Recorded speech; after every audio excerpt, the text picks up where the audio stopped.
ان کا سفارتخانہ صرف اور بند کیا جائے اور انڈین مصنوعات کو مکمل طور پر بائیکاٹ کیا جائے، سرکاری طور پر بائیکاٹ کیا جائے۔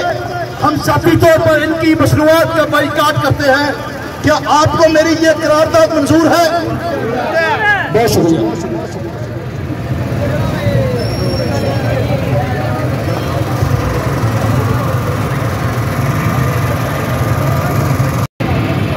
نازیبا الفاظ استعمال کرتے تھے اور اللہ تبارک تعالیٰ کو یہ بات پسند نہ آئی اور فرمایا کہ بے شک اے محبوب آپ کا دشمن ہمیشہ۔ جب اس طرح کا کوئی موقع آئے کہ جب کوئی گستاخ اپنی حدود سے باہر نکلے تو پھر اس کا ایک حل ہے کہ الجہاد۔ پھر امت پر بقول امام مالک رحمت اللہ علیہ پھر امت کو یا تو مر جانا چاہیے یا مار دینا چاہیے، اس کے علاوہ اور کوئی حل نہیں۔ اور اصل پیغام یہ ہے کہ آقا کریم صلی اللہ علیہ وسلم سے محبت اور ان سے عقیدت کا تقاضا یہ ہے کہ آقا کا نظام اور آقا نے جو اصول لائے ہیں دنیا کے اندر وہ ایسی ریاست قائم ہو، ایسا نظام قائم ہو جس کے اندر کسی کو یہ جرأت نہ ہو کہ وہ ایسی حرکت کر سکے۔ میں اب قابل احترام مولانا صاحب سے گزارش کروں گا قاری بلال صاحب سے کہ وہ تشریف لائیں اور اپنے خیالات کا اظہار۔ تو سن لو شرط کے غیور مسلمان، مودی اب تیری خیر نہیں، انشاءاللہ مودی اب تیری خیر نہیں۔ اور ہم تجھے کہہ دینا چاہتے ہیں اب پیار نہیں، اب ڈانگ چلے گی۔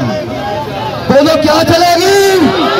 اب ڈانگ چلے گی، کیونکہ ہمارے رب نے کیا دیا ہے اگر کافر معاہدوں کو توڑ ڈالے وَإِنَّ سُلَيْمَانَهُمْ مِنْ بَعْدِ عَهْدِهِمْ فَطَعَنُوا فِي دِينِكُمْ، اگر کفار اگر تان کرے تمہارے دین میں تان کرے، تمہارے نبی کی بے حرمتی کرے، تمہارے اسلام کے خلاف ہرزہ سرائی کرے، تمہارے محبوب نبی کے خلاف زبان تان کو دراز کرے، تو رب کہتے ہیں فَقَاتِلُوا أَئِمَّةَ الْكُفْرِ، تم کفر کے کھڑ پینچوں کے ان کی گردنیں اتار دو۔ اس لیے ہم کہتے ہیں گستاخ رسول کی ایک ہی سزا، سر تن سے جدا، سر تن سے جدا۔ اور ہم جدا کرنے کے لیے میدان عمل میں آ چکے ہیں۔ اگر سرزمین پاکستان میں ایک گستاخ کو ممتاز قادری اس کی گردن اتار سکتا ہے، مودی تیرے شہر میں بھی غازی علم الدین پیدا ہو سکتا ہے، وہ تیری گردن کو دبا چلے گا۔